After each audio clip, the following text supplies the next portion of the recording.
Hello everyone, welcome to my channel voices तुमसे। कैसे हो आप सब लोग? आई होप आप सब लोग बहुत अच्छे होंगे, हेल्दी होंगे। चलो अब ज़्यादा बकवास नहीं करते, सीधा अपनी स्टोरी पे आते हैं। स्टोरी नेम दो धड़कन एक मरमुर। एक स्टूडेंट और एक प्रोफेसर की कहानी, अवनी की जुबानी। एपिसोड 40। वाओ, 40वां एपिसोड। वो रात तो जैसे तैसे निकल जाती है क्योंकि हमारी हिमानी और जानू फुल टू फोकस होकर स्टडी कर रहे होते हैं। हालांकि वो रात के कम से कम सुबह के 4 बजे सोते हैं, लेकिन हमारी प्रज्ञा मैम और शीतल मैम दोनों बहुत अजीब सा बिहेव करने लग जाती है, मतलब अजीब सा फील करने लग जाती है। उनके अंदर कुछ अलग ही चल रहा होता है। लेकिन जैसे ही सुबह होती है, एज़ यूजल हिमानी का फिक्स टाइम होता है, चाहे वो कितनी भी लेट सोए, लेकिन सुबह उसको जल्दी उठ ही जाना होता है। तो वो उठ के जाती है नीचे। तब तक उसकी मम्मी ने ब्रेकफास्ट लगा दिया होता है। वो बोलती है कि बेटा तुम्हें नीचे आने की ज़रूरत नहीं थी, मैं ऊपर आ रही थी ना। किस लिए मॉम? अरे किस लिए क्या, तुम इतनी लेट तक सोई हो तो जाओ, तुम पहले सो जाओ, पूरी नींद पूरी करो, उसके बाद तुम आना, ठीक है? अरे मॉम मैं ठीक हूँ, मैं पहले कुछ खा लेती हूँ, उसके बाद मैं फिर से चले जाऊँगी सोने के लिए। अरे बेटा मैं लेके आ रही थी ना, कोई बात नहीं। अरे मॉम सच में मैं ठीक हूँ, आप प्लीज़ इतनी टेंशन मत लीजिए। उधर से हिमानी के पापा बोलते, अरे मेरी बेटी बहुत स्ट्रांग है, तुम्हें क्या उसे बच्चे समझ रहे हो? बेटा आओ तुम बैठो बैठो। हाँ हिमानी बैठ जाती है, अपनी फैमिली के साथ अपना जो ब्रेकफास्ट था वो एंजॉय कर रही होती है। और वहाँ दूसरी तरफ जानू, जो कि बहुत मुश्किल से सोई होती है, तो अभी भी वो सोई रही है, लेकिन थोड़ी देर बाद ही उसकी आंखें खुल जाती है क्योंकि उसका जो फ़ोन था वो रिंग करने लग जाता है। और वो फ़ोन किसी और का नहीं, फिर से शीतल मैम का होता है। भाई सुबह सुबह कॉल कर दिया। अब देखती है जानू कि उठाऊँ या नहीं उठाऊँ, लेकिन वो उठा लेती है। और जैसे ही अपने कान पे लगाती है, वहाँ से आवाज़ आती है हमारी शीतल मैम की, हेलो। अब जानू को यार क्या सुकून मिलता है। वो कुछ नहीं बोलती 2 मिनट के लिए, तो बिल्कुल ऐसे बिल्कुल मौन हो जाती है। लेकिन उसके बाद वो बोलती है, हेलो। यस मैम बोलिए, आपने कॉल क्यों किया है मुझे इतनी सुबह सुबह? क्या हो गया, सब कुछ ठीक है ना? तुमने मेरा कल रात को फ़ोन क्यों उठाया था? वो मैं पढ़ाई कर रही थी। और किस लिए उठाऊँगी? अच्छा, क्या यही एक रीज़न था या कोई और भी रीज़न था? मैम आपने मुझे कॉल क्यों किया है? आप बताइए, क्या आप ऐसे सब स्टूडेंट को कॉल करती हो? मैं तुमसे बात कर रही हूँ, ठीक है? यहाँ किसी और को बीच में डालने की ज़रूरत नहीं है।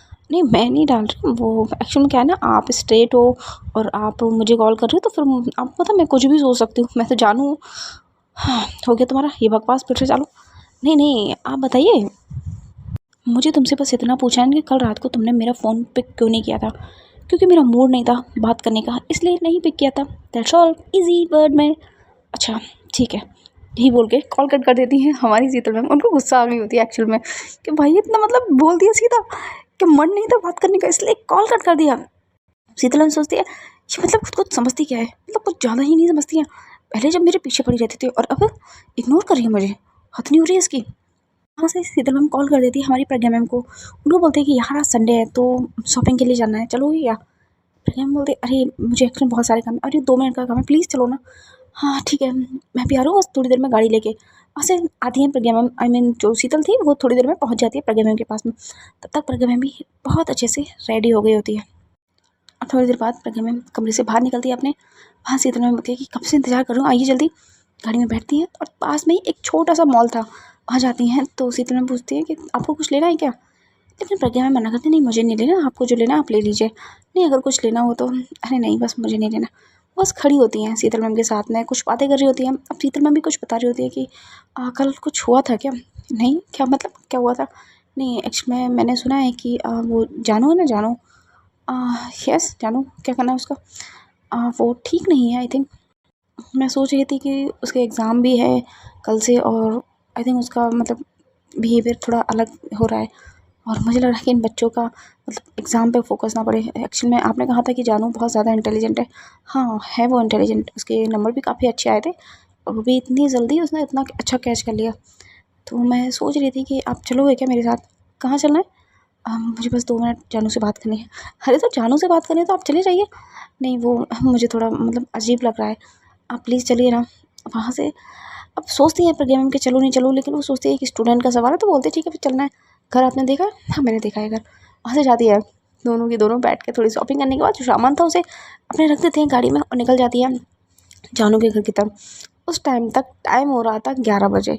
11 बजे जैसे ही थोड़ी देर में वो पहुँचती हैं अनु के घर पे, वहाँ सबसे पहले उसकी मॉम उन्हें दिखती है। हालांकि घर काफ़ी बड़ा था, बंगले टाइप का ही था। वो जाती हैं अंदर, उनसे अच्छे से नमस्कार करती हैं। अब उनको नहीं पता ना कि ये कौन है, तो वो बोल देते कि हम टीचर हैं जानू की। तो बोलती है कि ओके ओके जी बोलिए क्या काम है, कहीं चारू ने कुछ कर तो नहीं दिया ना आप लोगों के साथ, या फिर कॉलेज में कोई हंगामा वंगामा तो नहीं किया?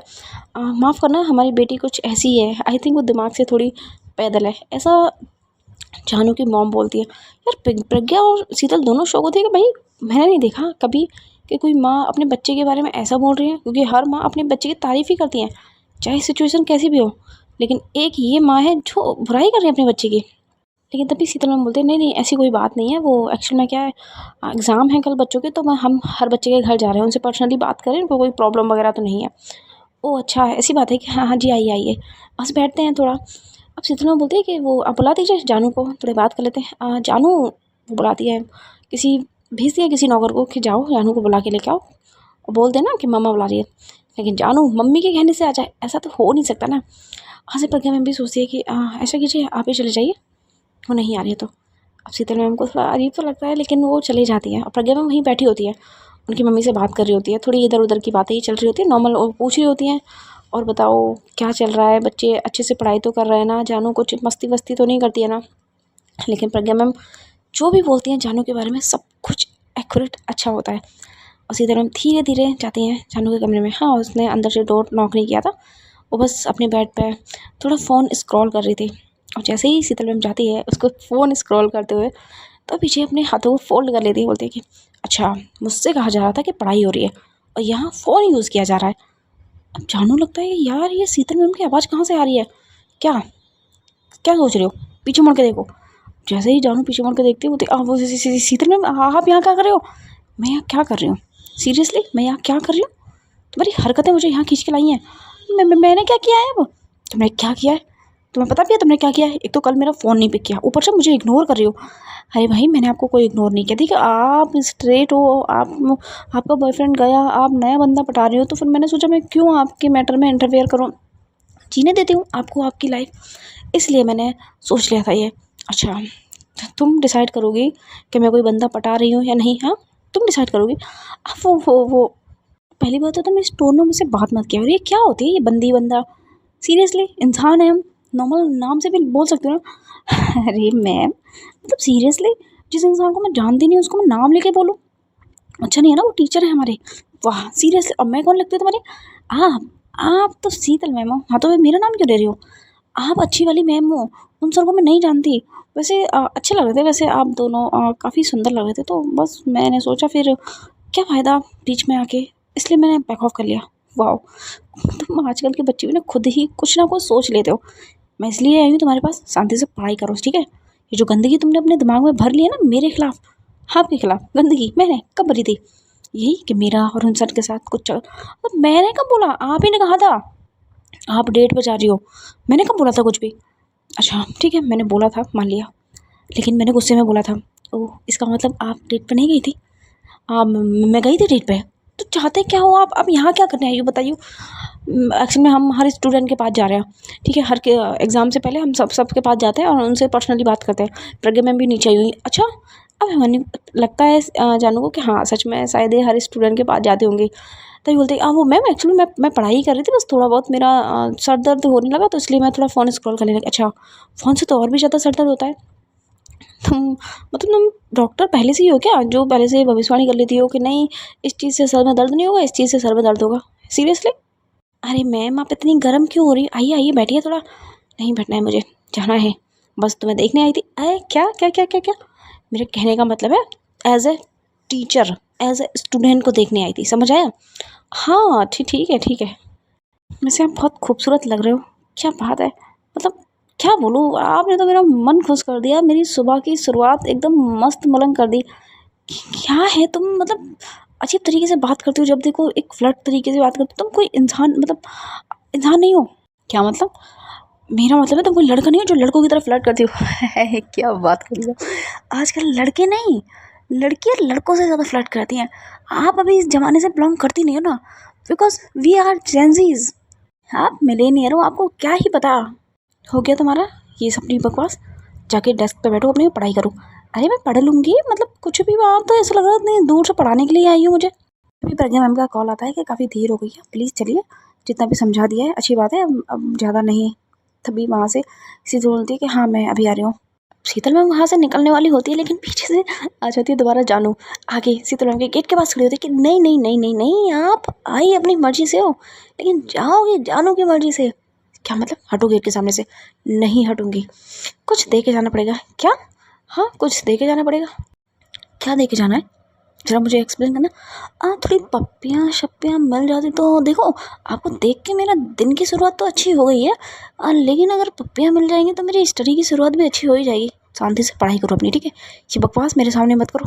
वहाँ से ज़बरदस्ती शीतल मैम उठाने की कोशिश करती है जानू को। जानू हट तो जाती है, लेकिन वो फिर से शीतल मैम को हाथ पकड़ के एक टाइटली उन्हें अपनी तरफ खींच लेती है। और शीतल मैम की चेस्ट जानू की चेस्ट से जब टकराती है, भाई एक करंट सा दौड़ जाता है दोनों के शरीर में।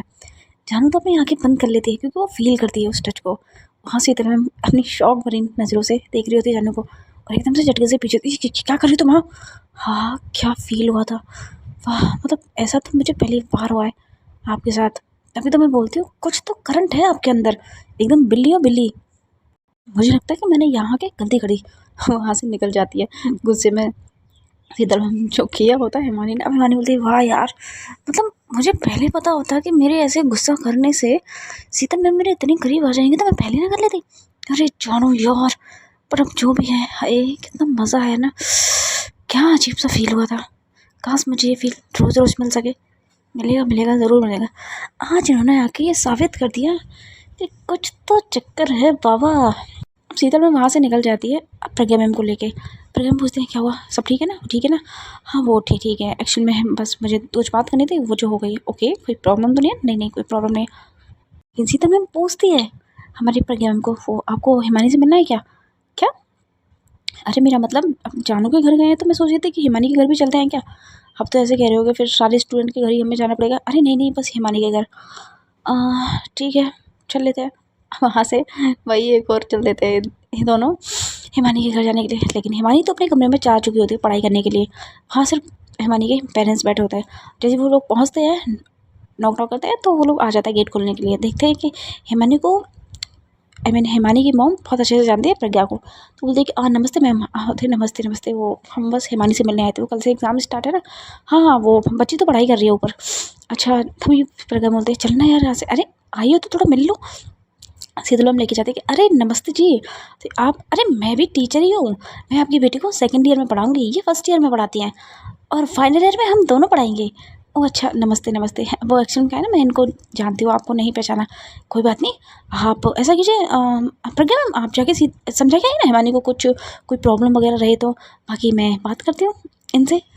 हाँ से प्रज्ञा सोचते मुझे नहीं जाना, छोड़ो ना यहाँ से। अरे नहीं, जाओ जाओ जल्दी जाओ।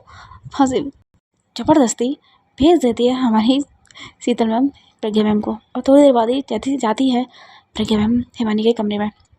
हाँ, वो पढ़ाई कर रही होती है अच्छे से, फुल फोकस के साथ में। उसकी कुछ क्लासेस चल रही थी, कुछ बुक से पढ़ रही होती है, और सामने हिमानी मतलब प्रज्ञा मैम की फ़ोटो भी होती है, जो कि उसके फ़ोन में होती है, काफ़ी खूबसूरत होती है। अब पीछे से देखती है हमारी प्रज्ञा मैम की, वाह, मतलब ऐसी पढ़ाई होती है इनकी। लेकिन थोड़ी देर खड़े रहने के बाद में हिमानी को फील होता है कि कोई तो उसके पीछे है। वो तुरंत मुड़ती है तो वहाँ कोई और नहीं, प्रज्ञा मैम खड़ी होती है। वहाँ से हिमानी खड़ी होकर आती है। वो पहले तो देखती है कि क्या ये प्रज्ञा मैम ही है क्या, लेकिन वो दिखती नहीं है। वो टाइटली हक कर लेती है, बहुत ज़्यादा टाइटली, इतना कि फिर से प्रज्ञा मैम की सांसें घुटने लगती है कि क्या क्या कर रही हो, छोड़ो मुझे। हाय, मुझे सच में नहीं यकीन हो रहा कि आप यहाँ आई हो मुझसे मिलने के लिए। Thank you so much, thank you so much. I am sorry, मैंने आपको कल इग्नोर किया। आई एम रियली सॉरी, आज के बाद कभी नहीं करूँगी। छोड़ो मुझे, दर्द हो रहा है। क्या? मैंने कहा छोड़ो मुझे, तकलीफ़ हो रही है। वो सॉरी, आप यहाँ क्या कर रही हो? बस मिलने आई थी मुझसे। Thank you so much. नहीं, तुमसे मिलने नहीं आई हूँ, मैं हर स्टूडेंट के पास जा रही हूँ। नीचे शीतल मैम भी बैठी हुई हैं। अच्छा, मुझे लगा कि मुझसे मिलने आई हैं। बस देखने आए थे, कहीं अच्छे से पढ़ाई तो कर रहे हो ना? पता चला कुछ अपने फ़ोनों में लगे हुए हो, क्योंकि वहाँ जानू तो फ़ोन में लगी हुई थी। उसके पास जब जाके देखा तो कहीं मैंने सोचा कि आप भी ऐसा तो नहीं कर रहे हो। हाँ, वो नहीं मैम। हाँ, लखन तो कुछ ऐसे ही नज़र आ रहे हैं, कि मेरी तस्वीर रख के सामने पढ़ा जा रहा है, ऐसे कौन पढ़ता है? हाँ, वो मैम आप मोटिवेट करती हो ना मुझे, वाह, मतलब मेरी फ़ोटो मोटिवेट करती है आपको, बस थोड़ा थोड़ा सा। अच्छी बात है, मतलब आजकल के अजीब जनरेशन हो तुम लोग। चलो ठीक है, मैं चलती हूँ, पढ़ी रही हो तो फिर तुम। वहाँ से निकलने वाली होती है, लेकिन तभी फिर से हाथ पकड़ लेती है हमारी जानू, आई मीन हिमानी, कि मैम प्लीज़ रुकिए ना 2 मिनट। क्या है हिमानी? वो प्लीज़ 2 मिनट। वहाँ से बोल जाती है प्रज्ञा मैम हिमानी की तरफ, अब वो आपसे कुछ बात करनी थी, बोलो क्या बात करनी थी। अब वो धीरे धीरे आ रही होती है प्रज्ञा मैम के पास, इतना धीरे धीरे कि प्रज्ञा मैम को एक पल को लगता है कि क्या कर रही है, क्या करने वाली है। वो पूछ देंगे कि क्या क्या कर रही तुम। नहीं वो मैं बस वो पूछना चाहती थी आपसे। क्या पूछना है तुम्हें। वो आप बोल रहे थे ना कि आप नेक्स्ट टॉपिक एग्ज़ाम के बाद पढ़ाओगे, फिर आपने बीच में क्यों स्टार्ट कर दिया नेक्स्ट टॉपिक। तुम पहले तो स्टॉप होके बात करो, समझ आए। लेकिन हिमानी रुक ही नहीं रही होती, वो धीरे धीरे बढ़ रही होती है प्रज्ञा मैम के करीब। वहाँ प्रज्ञा मैम पीछे जा रही होती है, उनको अजीब फील होने लग जाता है कि यार ये लड़की कर क्या रही है। और देखते देखते हमारी हिमानी ले जाती है उनको दीवार के करीब। अब तभी जो प्रज्ञा मैम की उनकी सांसें तेज हो जाती हैं। वो बोलती है कि हिमानी प्लीज़ पीछे हट जाओ। वो मैम बस मुझे कुछ पूछना था। तुम 2 मिनट से यही बोल रही हो, कुछ पूछना था पूछो जल्दी और मुझे जाने दो यहाँ से। शीतल वहाँ वेट कर रही है। हाँ वो लेकिन वो एकदम से झटके से प्रज्ञा मैम के चीक्स पे किस कर देती है, वो भी बहुत प्यार से, और तुरंत पीछे हो जाती है।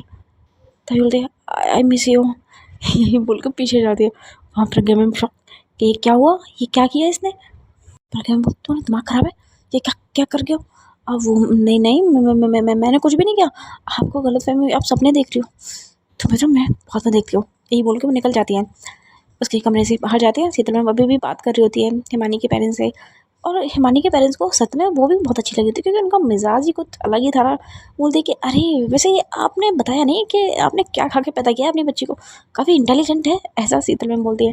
अब हिमानी की मॉम बोलती है नहीं वो एक्चुअली क्या है, अब बच्चे के अंदर माँ बाप के जीन्स ही जाते हैं, तो हम लोग भी कुछ इसी से बिलोंग करते हैं। क्या मतलब, हम अपने कॉलेज के दोनों टॉपर रहे हैं। वाह, तभी आपकी बेटी अलग ही कुछ अंदाज में हर बार क्लास में फर्स्ट आती है। ओह अच्छा, अब एग्ज़ाम चल रहे हैं, देखना एग्ज़ाम्स में भी टॉप करेगी। वो तो बच्ची ही जाने, वैसे काफ़ी होनहार है, बहुत मेहनती भी है हमारी बच्ची। हमने बचपन से उसे देखा है, किसी चीज़ की शिद्दत से चाह लेती है ना तो उसको वाकई ही मानती है। वाह, अच्छे संस्कार हैं आपके। और तो और मैंने सुना है कि वो स्लम एरिया के बच्चों के लिए डॉक्टर बनना चाहती है। हाँ वो एक्चुअली में क्या है, हम जहाँ पहले रहते थे ना, वहाँ थोड़े आसपास में ऐसे ही लोग थे, तो बस उसको बुरा लगता था, बचपन से ही उसे बुरा लगता था। वो जो थोड़े गरीब लोग होते हैं, या फिर जो जिनके पास पैसे नहीं होते अपना इलाज करवाने के लिए, और सरकार भी उनकी सहायता नहीं करती है, तो उसके लिए हिमन ने सोचा कि मैं कुछ करूँगी इनके लिए, मैं हॉस्पिटल खोलूँगी, फ्री में सबका इलाज करूँगी। अब देखते हैं उसका ये सपना कब तक पूरा होता है। बाकी हम अपने बिहाफ़ पे पूरी कोशिश कर रहे हैं अपनी बच्ची को उस मुकाम तक पहुंचाने की, जहां वो पहुंच के कभी भी ये इतना बुरा फील करे कि उसने जो सोचा था वो कर ना पाए। बस हम तो यही चाहते हैं। वैसे क्या बात है आंटी जी, आपकी सोच भी काफ़ी अच्छी है। तभी तो हम सोचे कि हिमानी के अंदर इतने अच्छे संस्कार कहाँ से आए हैं। प्रज्ञा भी थोड़ी देर बाद ही आ जाती है। तभी हिमानी की मम्मी बोलती है अरे बेटा, समझा दिया आपने, कुछ भी कोई प्रॉब्लम तो नहीं है। नहीं नहीं आंटी, वो बहुत अच्छी है, वो पढ़ाई कर रही थी। अच्छा ठीक है। अब वहाँ से बोलती है शीतल मैम को कि चलें आप। तो वहाँ से शीतल बोलती है अरे 2 मिनट और बेटी। अरे नहीं, वो मुझे कुछ इंपॉर्टेंट काम है, पता है ना कि संडे और फंडे वो बहुत काम होते हैं। हाँ हाँ हाँ ठीक है। अब वो दोनों वहाँ से निकल जाते हैं घर जाने के लिए। लेकिन शीतल मैम बोल रही होती है, प्रज्ञा मैम बिल्कुल शांत होती है। अब शीतल मैम पूछती है कि क्या हो गया, आप जब गई थी हिमानी के कमरे में तब तो ठीक थी, लेकिन आने के बाद इतनी शांत कैसे हो गई हो। वो कुछ नहीं, बस ऐसे ही। अरे बोलिए ना, कोई तो बात होगी। मुझे लग रहा है कि हिमानी हिमानी बहुत बहुत ज़्यादा मुझसे चाहने लगी है। वो तो पहले से पता है, आपको अभी फील हो रहा है। नहीं पहले ऐसा नहीं था, लेकिन अब बहुत अलग हो गया है। अब वो उस तरीके से मुझे नहीं चाहती है जैसे वो पहले चाहती थी। क्या मतलब, पहले वो उसके जिस्मानी रूप ही चाहती थी, लेकिन अब उसके टच में भी एक अलग ही सुकून है। तो बताओ फिर, कम एक्सेप्ट करने वाली हो कि आप भी उसे प्यार करती हो। कभी भी नहीं। क्यों, मैं नहीं कर सकती, आपको भी रीज़न पता है। देखिए बच्चों को इतना, बच्ची नहीं है वो, ऐसा प्रज्ञा में बोलती है। हाँ मेरा मतलब, हिमानी को इतना भी परेशान मत करो। देखो मेरे अकॉर्डिंग ये है कि भाई ऐसा इंसान आपको ढूंढने से भी नहीं मिलेगा। बेशक वो एक लड़की है, लेकिन क्या बात है यार, हिमानी की बात ही कुछ अलग है। अच्छा वैसे बात तो अलग जानू की भी है। अब वो जानू जानू और मेरा ऐसा कुछ नहीं है, हम तो दोस्त भी नहीं हैं। हाँ अक्सर जो दोस्त भी नहीं होते ना, वो खतरनाक लवर्स बन जाते हैं। अरे प्रज्ञा मैम आपको ज़्यादा सोच रही हैं, तभी तो आप गए थे जानू से मिलने के लिए, है ना। जी वो आपका घर आ गया ऐसे बोल के टाल देती हैं हमारी शीतल मैम, और थोड़ी देर बाद ही चली जाती है प्रज्ञा मैम अपने घर पे। और वहाँ दूसरी तरफ जानू कॉल करती है हमारी हिमानी को। जैसे ही हिमानी के पास कॉल जाता है, बोलती है हेलो। अरे क्या कर रही हो। क्या करूँगी, पढ़ाई कर रही हूँ। अरे तुम्हें पता है मेरे पास कौन आया था। कौन आया था? शीतल मैम आई थी। शीतल मैम, पता है मुझे कि वो आने थी तुम्हारे पास। क्यों? क्योंकि कल रात को तुमने जब फ़ोन नहीं उठाया था उसके बाद उन्होंने मुझे कॉल किया था और मैंने भाई इनको इतने आंसू पिला दिए, इतने आंसू। क्या मतलब? हाँ, मैंने कल का पूरा कांड बता दिया। कैसे कैसे तुम रो रही थी, तुम रो रही थी, इतना तुम्हें दर्द हो रहा था, तो तुमने बताया था? हाँ, जब तुम मेरी मदद कर सकती है तो मैं भी कर ही सकती हूँ ना। आखिरकार मैं भी तो तुम्हारी बेस्ट फ्रेंड जो हूँ। वाह यार, सच में तुमने तो मेरा दिन बना दिया। मुझे इतनी खुशी हो रही है ना अंदर से। अच्छा, वैसे खुशी तो मुझे भी हो रही है। किस बात की? क्योंकि प्रज्ञा में भी यहाँ आई थी। हे सीरियसली, कहीं इन दोनों को ये मतलब फील तो नहीं हो गया, होने लग गया ना कि ये दोनों हमको प्यार करती हैं? यार अब तो इन दोनों को ही पता होगा। लेकिन सच में यार, मतलब जब जब मेरे सामने आती है ना प्रज्ञा मैम, हाँ, मैं खुद पे कंट्रोल नहीं कर पाती। मुझे नहीं पता, मैंने बहुत मुश्किल से उसका चेक पे किस किया है। बस किस तो लिप पे करना था। बस कर भाई। जब तक उनके मुंह से निकलवा नहीं लेते ना तब तक ये हरकतें नहीं करनी है तुम्हें। ऐसा जानू बोलती है। तभी जानू बोलती है, वैसे मैंने भी कुछ ऐसा ही कर दिया था। क्या किया तुमने? मैंने उनको हक किया था यार। सच में मुझे पहली बार ऐसा करंट फील हुआ है। फिर लगा कि यही है मेरी बेटर हाफ बनेगी। अब वो दिन तो ऐसे ही मस्ती करते हुए, पढ़ाई करते हुए निकल जाता है और नेक्स्ट डे होता है एग्ज़ाम। हिमानी और जानू का दोनों ही अपने टाइम से निकल जाते हैं क्योंकि एग्ज़ाम का टाइम था 12 बजे का। 12 बजे से एग्ज़ाम स्टार्ट था। उससे पहले वो दोनों जम के पढ़ाई करते हैं भाई। रात रात भर नहीं सोते हैं, पूरी रात नहीं सोते वो लोग, पढ़ाई करते हैं। और उनका पहला पेपर जब आज होता है, क्योंकि पहले पेपर की टीचर थी जो कि एक्चुअल में होते हैं ना, जिनको इन्विजिलेटर बोलते हैं, एग्ज़ाम का पूरा बंदोबस्त वही करता है, वो होती है हमारी प्रज्ञा मैम। जाती हैं वो फर्स्ट उनकी क्लास में जहाँ जानू और प्रज्ञा हिमानी का एग्ज़ाम होता है। भाई जैसे ही नज़र जाती है हमारी जानू की, उसके फेस पे तो एक स्माइल आ जाती है। ऊपर से जो जानू थी वो अलग से छेड़ रही होती है हिमानी को कि क्या बात है यार, मतलब दिन बन गया तेरा तो। आज तो तेरे एग्ज़ाम की मल्ले वल्ले होनी है। यार ऐसे मत बोल, चुप कर, वो सुन लेंगे। अरे सुनने दे, अब तो मज़े होने वाले हैं क्योंकि बंदी तो मानने वाली है बहुत जल्दी। देख देख देख, आंखों में देख क्या चमक है, और देख तुझे ही निहार रही हैं। अरे ऐसी कोई बात नहीं है, बात तो है भाई साहब। एग्ज़ाम था हमारी प्रज्ञा मैम का, बायोकेमिस्ट्री का, इसलिए तो वो आई थी। और जैसे एग्ज़ाम स्टार्ट होता है वहाँ से भाई जानू और हिमानी दोनों इतनी फुर्ती से, इतनी स्पीड में एग्ज़ाम पेपर लिखती है ना कि एक पल के लिए तो प्रज्ञा मैम भी शॉक होती है कि ये क्या कर रही है, दोनों इतनी स्पीड में लिख रही हैं। कुछ स्टूडेंट तो अभी सोच ही रहे होते हैं कि भैया इसका आंसर क्या होगा, ये पेपर कहाँ से आया है। लेकिन जानू और हिमानी का हाथ ही नहीं रुकता, बस लिखती जाती है, लिखती जाती है नॉन स्टॉप। पेपर का टाइम था 3 घंटे का।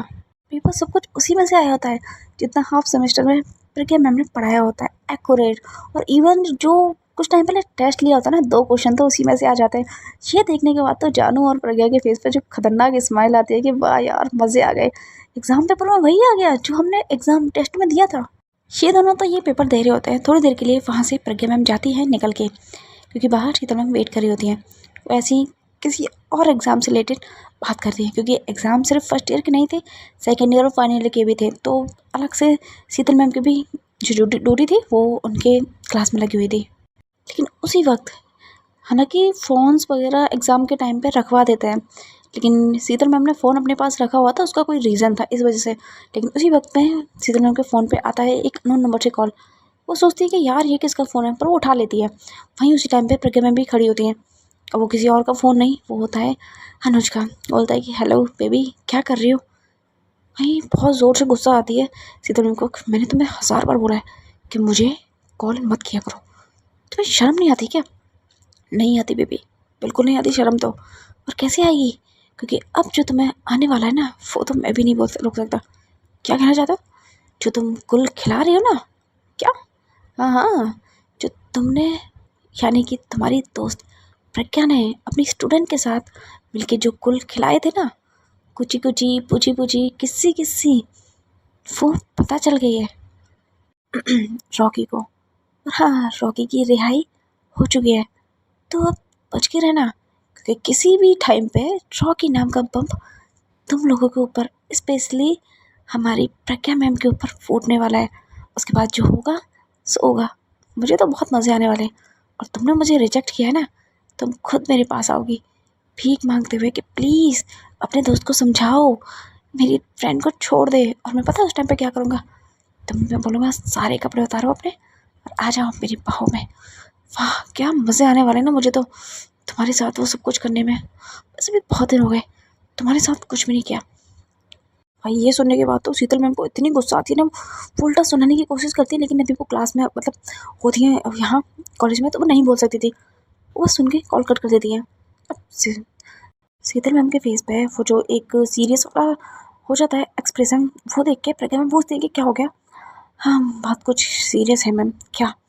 लक्ष्मी में जो रॉकी है उसकी जमानत हो गई है। क्या? किसने करवाई? ऑफ कोर्स उसके फादर ने। सीरियसली? मुझसे तो इस तरीके से बिहेव कर रहे थे कि नहीं तुमने अच्छा काम किया है, मेरे बेटे को जेल में, और खुद ही। बट एक प्रॉब्लम है, आपका और हिमानी का जो किस वाला सीन था वो पता चल गया रॉकी को। व्हाट? हाँ, मुझे इस बात का डर है कि कहीं वो हिमानी को चोट ना दे, इसलिए यही एक रीज़न था कि मैं कभी एक्सेप्ट नहीं कर पा रही थी। हे भगवान, अब क्या हुआ? हाँ देखो, लेना पड़ेगा हमें दिमाग से काम। अभी इनके एग्ज़ाम भी चल रहे हैं, तो इनको कुछ बता के ऐसे किसी भी प्रॉब्लम में नहीं डाल सकते हम। लेकिन तभी जो प्रज्ञा थी उसी फ़ोन को लेती है, एक नंबर डायल करती है, वो एक पुलिस वाले का होता है। वो पूछती है उससे कि सर आपने बोला था कि हम रॉकी को इतनी आसानी से नहीं छोड़ेंगे, ऐसा क्या रीज़न आ गया कि आपने रॉकी को ज़मानत दे दी?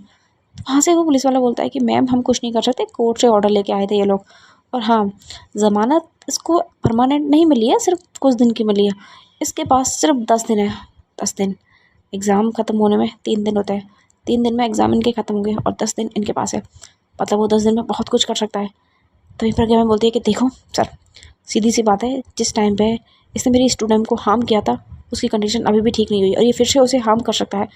तो मुझे नहीं पता कि मुझे क्या है, आप प्रोटेक्शन दीजिए, उसके लिए जो भी करना है आपको कीजिए, या फिर इसके ऊपर निगरानी रखिए, लेकिन अगर किसी को भी हार्म हुआ तो उसकी ज़िम्मेदारी पूरी की पूरी आप लोगों की होगी। और मैं ये वीडियो, ये जो कॉल है, वॉइस कॉल, इसको मैं रिकॉर्ड कर रही हूँ। इन फ्यूचर मैं मीडिया में देने को रेडी हो जाऊँगी कि हमने आपसे सहायता मांगी थी इस चीज़ के लिए, लेकिन आप वहाँ पे खड़े नहीं हुए हैं। लेकिन थोड़ी देर बाद ही वो एग्ज़ाम ख़त्म हो जाता है। जो सारे स्टूडेंट थे वो अपने अपने कमरे से बाहर निकलने लग जाते हैं, तो प्रज्ञा मैम और शीतल मैम एक तरफ खड़े हो जाते हैं।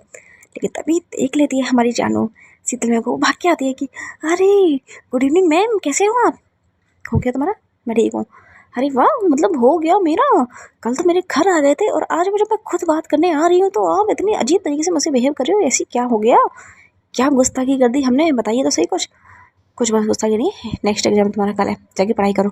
अरे मैम जा रहे हैं, थोड़ी तसल्ली तो दे दीजिए। लेकिन वहाँ पे प्रज्ञा मैम के चेहरे पे एक अजीब सा सीरियसनेस थी, जो जानू भी नोटिस कर लेती। वो पूछती कि अरे मैम आप इतनी साइलेंट मोड पे क्यों खड़े हो, कोई प्रॉब्लम हुई है क्या? बताइए बताइए। जानू, बेहतर होगा कि तुम अपने एग्ज़ाम पे फोकस करो और यहाँ से जाओ। थोड़ी देर बाद ही वहाँ पर जानू भी, आई मीन जो हिमानी थी, वो भी आ जाती है। होती कि good evening ma'am, good evening, जाओ अपने घर। वो मुझे कुछ पूछना था, वो जो क्वेश्चन थे ना मैम, वो आपने मुझे 25 मार्क्स दिए थे, वो क्वेश्चन भी आए थे, तो मुझे जानना था कि मतलब मेरे नंबर कटेंगे तो नहीं? क्या बोले यार वहाँ से प्रज्ञा मैम, क्योंकि प्रज्ञा मैम ने तो जानबूझ के नंबर जब काटे थे भाई हिमानी के, वो कुछ नहीं बोलती, बोलती कि जाओ नेक्स्ट एग्ज़ाम की तैयारी करो, जो हो गया सो हो गया, उस पर फोकस करके उसको देख के अपना अगला एग्ज़ाम ख़राब करने की नीड नहीं है, जाओ चुपचाप। लेकिन जैसे ही जाने वाली होती है हिमानी, फिर से प्रज्ञा मैम हाथ पकड़ लेती है हिमानी का। अब हिमानी देखती है कि क्या हो गया भाई, जानू भी रुक जाती है कि क्या हो गया, तो रुकी क्यों है? तभी प्रज्ञा मैम आती है कि रुको मैं तुम्हें छोड़ूंगी। अब वो इशारा करती है शीतल मैम की तरफ कि क्या मुझे आपकी गाड़ी की चाबी मिल सकती है? तो शीतल मैम बोलते बिल्कुल, वहाँ से वो लेती है, क्योंकि हिमानी को उसके पापा छोड़ने आए थे, इसलिए उसे नहीं, उसे कुछ व्हीकल करके ही जाना होता है। वहाँ से जाती है प्रज्ञा मैम। अब सोचती है हिमानी कि भैया क्या हो गया, ऐसे मुझे छोड़ने के लिए तैयार है। हम शीतल मैम के पास गाड़ी नहीं होती है। वहाँ से जानू बोलती है, जानू अपनी गाड़ी लेके आती है, बोलती है कि अरे मैम अगर आपको कोई तकल्लुफ़ ना हो तो मैं आपको छोड़ सकती हूँ आपके घर। नहीं, मैं खुद से चले जाऊँगी। अरे चले जाइएगा, मुझे पता है, अब मैं बोल रही हूँ तो आप मेरे साथ चल ही लीजिए। अब शीतल मैम को सच में ज़्यादा था, घर इंपॉर्टेंट था, इसलिए वो बोलती है ठीक है चलो। वहाँ से जानू अपनी गाड़ी लेके आती है और वहाँ दूसरी तरफ प्रज्ञा मैम निकल जाती है हिमानी को छोड़ने के लिए उसके घर। लेकिन पूरे रास्ते ना प्रज्ञा मैम कुछ बोलती है और ना हिमानी, क्योंकि हिमानी को लग रहा है कि कुछ ना कुछ तो दिक्कत है, कुछ प्रॉब्लम है, जिसकी वजह से इतना सीरियस इनके फेस बना हुआ है। वो पूछने की कोशिश करती है लास्ट में कि मैम क्या हुआ है, कोई प्रॉब्लम है क्या? लेकिन प्रज्ञा मैम मना करती है, कोई प्रॉब्लम नहीं है। और थोड़ी ही देर में आ भी जाता है हिमानी का घर। जैसे ही हिमानी उतरती है गाड़ी से, प्रज्ञा मैम भी उतरती है, उसके सामने खड़ी होती है और फिर एक बात बोलती है, देखो तुम्हें घर जाना है, अपने सिर्फ स्टडी पे फोकस करनी है, 3 दिन तुम्हें सिर्फ और सिर्फ एग्ज़ाम पे फोकस करना है, समझ आया? एक एग्ज़ाम निकल रहा है, बाकी और भी बचे हुए हैं। और हाँ, इधर उधर किसी भी चीज़ पे फोकस नहीं करनी है। कोई चीज़ तुम्हें भटकाने की कोशिश करे, अगर कुछ चीज़ लगे कि तुम्हें कुछ अलग लग रहा है, कोई तुम्हारा पीछा कर रहा है, तो तुम प्लीज़ मुझे कॉल कर देना, समझ आया? जी मैम, मैं कर दूँगी, बट कोई बात है क्या? कोई बात नहीं है, जाओ तुम अब। वहाँ से निकल जाती है हिमानी, बट देखते हुए जाती है कि आज कोई बात है, क्योंकि इतना सीरियस वाला फेस। वहाँ दूसरी तरफ जो जानू थी वो भी छोड़ देती है शीतल मैम को उनके घर पे। अब शीतल मैम कुछ नहीं बोलती, थैंक्स वैंक्स कुछ भी नहीं होती। अरे वाह क्या बात है, मतलब भलाई का जमाना ही नहीं रहा। एक तो हमने आपको आपके घर उतारा बाकायदा बाइज्जत, ऊपर से एक थैंक यू भी नहीं बोला। हो अच्छा, तो तुम्हें थैंक यू चाहिए? तुमने वो डायलॉग नहीं सुना क्या, नेकी कर दरिया में डाल? तो यही समझ के चले जाओ तुम यहाँ से। वाह वाह क्या बात है, मैम हो तो शीतल मैम जैसी। वाह, चलो ठीक है, कोई ना, हम अपनी एग्ज़ाम की तैयारी कर लेते हैं। वहाँ से वो लोग चले जाते हैं। सो गाइस, आज की स्टोरी हम करते हैं यहीं स्टॉप। अब देखते हैं नेक्स्ट एपिसोड में क्या होता है। ये जो रॉकी नाम की मक्खी जो जेल से रिहा हो गई है, वो कैसे मंडराएगी हिमानी पे, क्या उसकी चपेट में आएगी हमारी जानू? ये देखने के लिए करना होगा आपको मेरे चैनल को सब्सक्राइब और देखनी होगी मेरी स्टोरी। तो धड़कन एक murmur, and please like comment share करना ना भूलिएगा। Thank you so